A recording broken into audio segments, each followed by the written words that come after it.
অসম চৰকাৰৰ স্বাস্থ্য আৰু পৰিয়াল কল্যাণ বিভাগে বিনামূলীয়া দৰব ফ্ৰী মেডিচিন দিয়াৰ ব্যৱস্থা প্ৰত্যেকটো হস্পিটেলত কৰিছে। আমাৰ প্ৰায়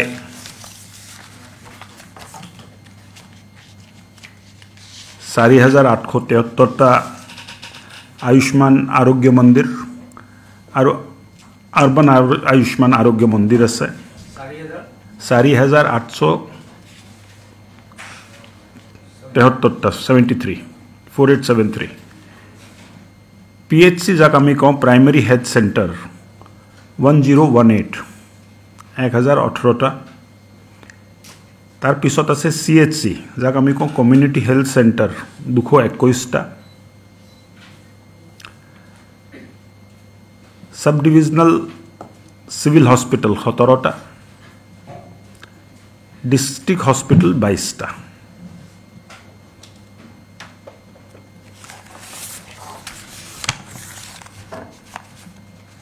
স্বাস্থ্য বিভাগে প্রত্যেক বছর বা এটা ইন্টারভেলত আমি ইডিএল লিস্ট নোটিফাই করো। ইডিএল অর্থাৎ ইসেনশিয়াল ড্রাগ লিস্ট,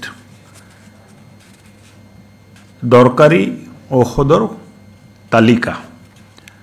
কোনটো হস্পিটেলত কোনটো ঔষধ থাকিব লাগিব তেনেকুৱা এটা তালিকা আমি ইস্যু কৰোঁ। আয়ুষ্মান আৰোগ্য মন্দিৰ যেটো সাব সেন্টাৰ বুলি কোৱা হয় তাত 30 বিধ ঔষধ থাকিব লাগে। প্ৰাইমাৰী হেল্থ চেণ্টাৰ অৰ্থাৎ PHC যেটো 1018 আছে তাত 125 বিধ ঔষধ থাকিব লাগে। CHC কমিউনিটি হেল্থ চেণ্টাৰ 221টা আছে তাত 261 বিধ মেডিচিন থাকিব লাগে।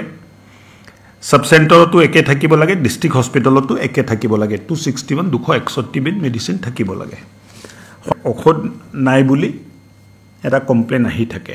99% আমাৰ হাস্পতালবোৰত নোটিফাইড যিখিনি মেডিচিন আছে, ধৰক আয়ুষ্মান আৰোগ্য মন্দিৰত 30টা মেডিচিন থাকিব লাগিব। এই 30টা মেডিচিন আয়ুষ্মান আৰোগ্য মন্দিৰত আপোনালোকে পাব। PHCত 125 বিধ থাকিব লাগে, এইটো পাব। CHC sub division and district হস্পিটেলত 261 বিধ মেডিচিন থাকিব লাগে, এই মেডিচিন পাব। বহুতবাৰ ডক্টৰেও জেনেৰিক মেডিচিনৰ নাম নেলিখি ব্ৰেণ্ডেড মেডিচিনৰ নামটো লিখি দিয়ে।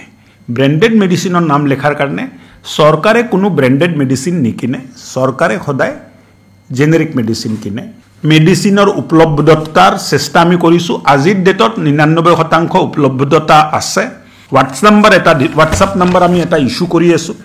এই হোৱাটছআপ নম্বৰৰ জৰিয়তে পাব্লিকে প্ৰিস্ক্ৰিপশ্যনটো হোৱাটছআপ নম্বৰত পঠাব পাৰিব আৰু কোনটো মেডিচিন পোৱা নাই তাত লিখি দিলে কোনটো চেণ্টাৰৰ পৰা এই প্ৰিস্ক্ৰিপশ্যন জেনেৰেট হৈছে, কোনটো মেডিচিন নাই বুলি কৈছে, তাৰ ওপৰত আমি ব্যৱস্থা ল'ম। আৰু ইয়াৰ জৰিয়তে অসমৰ জনসাধাৰণক যিসকলে চৰকাৰী হস্পিটেলত চিকিৎসা ল'বলৈ আহে 100% ঔষধ উপলব্ধ কৰোৱাৰ এটা ব্যৱস্থা আমি হাতত লৈছোঁ। অহা বছৰ যেতিয়া যিটো বেচ আহিব তাৰ পিছত MBBS ডক্টৰৰ নাটনি বিভাগত নোহোৱা হ'ব, কিন্তু স্পেচিয়েলিষ্ট ডক্টৰো এতিয়াও অভাৱ হৈ আছে। এনিস্থেচিয়া ডক্টৰ আমি 36 জন পাওঁ, 36। এতিয়া 36 এনিস্থেচিয়া ডক্টৰৰ ভিতৰত 14খন মেডিকেল কলেজত আধা এনিস্থেচিয়া ডক্টৰ যায়গৈ।